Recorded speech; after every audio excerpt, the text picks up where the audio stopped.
Hello guys, namaste and welcome back to your most favourite channel mostly Telugu. Bigg Boss season 9 లో ఈ వారం మన నాగమామ అందరికి ఇచ్చి పడేశాడు కదా. నెక్స్ట్ లెవెల్ ఎంటర్టైన్మెంట్ అబ్బా. అంతేకాకుండా ఈ వారం డబుల్ ఎలిమినేషన్ ఉంటుందని ఆల్రెడీ స్టేజ్ మీదనే అనౌన్స్ చేశారు.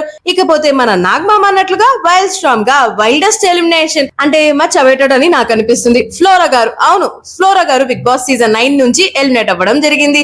పాపం ఫ్లోరా గారు టాస్క్లు బాగానే ఆడతారు ఎక్సెట్రా ఎక్సెట్రా, కానీ ఏదైనా సరే వాయిస్ అవుట్ చేయలేకపోయారు. అఫ్ కోర్స్ ఫ్లోరా గారికి గత వారాల కన్నా కూడా ఈ వారం ఓటింగ్ చాలా తక్కువైందనమాట.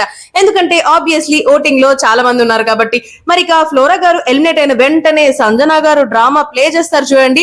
మేబీ రియల్ గా జెన్యూన్ ఎమోషన్ కొంచెం ఉంటది, ఇంకొంచెం అంతా డ్రామా అని నాకు అనిపించింది. సంజన గారు భయంకరంగా ఏడ్చేస్తారనమాట. సార్ అసలు ఫ్లోరాకి ఇది జరగకూడదు సార్, ఇక్కడ అన్యాయం చేస్తున్నారు సార్, కావాలని ఇది చేశారు sir, sir this is totally unfair and I don't like it అంటుంటే, సంజన ఇది ఆడియన్స్ డిసైడ్ చేశారమ్మా, నీకు హౌస్ లో ఉన్న కంటెస్టెంట్స్ ఇంకెవరో కాదు, సో ప్లీజ్ ఓకేనా, అస్సలు ఫీల్ అవ్వద్దు. అండ్ ఫ్లోరా డైరెక్ట్ గా నెక్స్ట్ వీక్ లో కూడా నామినేషన్స్ లో ఉంటుంది కదా. ఈ వారం కాకపోతే వచ్చే వారమైనా కూడా వచ్చేదే కదా. జస్ట్ బికాస్ తనకి ఇమ్యూనిటీ రాలేదని ఇలానే ఉండిపోతుందని ఏం కాదు కదా.